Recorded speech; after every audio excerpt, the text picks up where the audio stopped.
Баршаңызға сәлем достар, сіздермен бірге Анаргүл, менің каналыма қош келдіңіздер. Бүгін сіздермен ашытқысыз дайындалатын сосиска в тестенің рецептімен бөлісемін. Өзі формасы да өте әдемі, домалақ етіп жасайтын боламыз. Сондықтан рецептіні міндетті түрде соңына дейін қараңыздар. Және де мен арасына осылай ерекше дәмді болу үшін сыр қостым. Енді сыр қоспау өзіңізге байланысты болады. Рецептіні соңына дейін қараңыздар. Қамырына керекті өнімдер: сұйық май, айран, бір жұмыртқа, тұз, ас содасы, қант керек болады және де ұн керек болады. Ең алдымен бір таза шұңғыл ыдысымызға айранымызды құямыз және де бір жұмыртқамызды саламыз.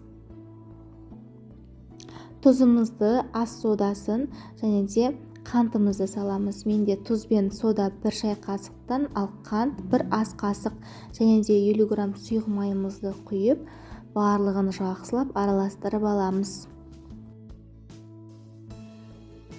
Барлығын жақсылап араластырып алғаннан соң, алдын ала өлшеп дайындап алған ұнымызды аз-аздан қосамыз. Ұнды міндетті түрде алдын ала үнелеуіштен өткізіп дайындап алыңыздар.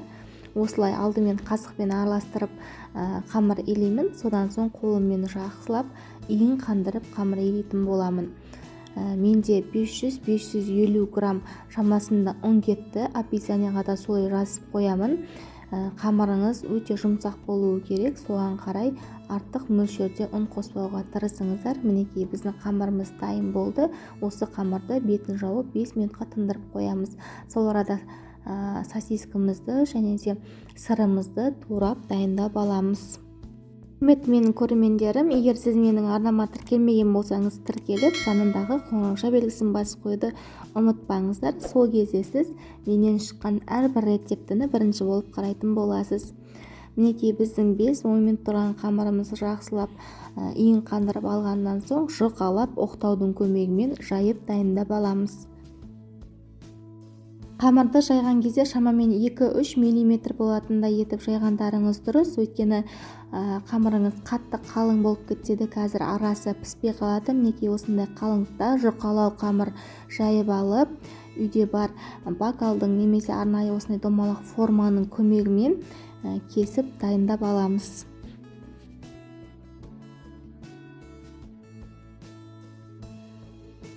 Содан соң жаңағы турап алған сосискамыз бен сырымызды бір-бірден салып, осылай шетін ортаға қарай айналдыра түйіп шығамыз. Содан соң қолымызбен дөңгелетіп домалақ формаға келтіріп аламыз. Барлық қамырды да дәл осы қалыппен түйіп алатын боламыз.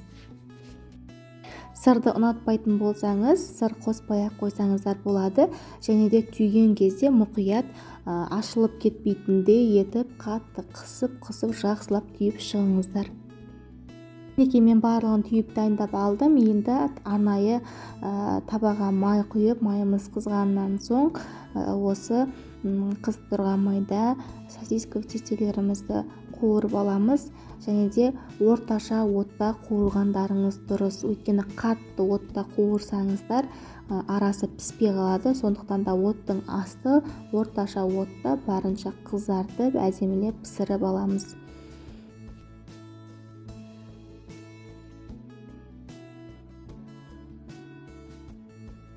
Қамырды салғаннан соң міндетті түрде араластыра отырып қуырыңыздар. Сол кезде барлық жері бірдей қызарып, өте әдемі болып пісетін болады.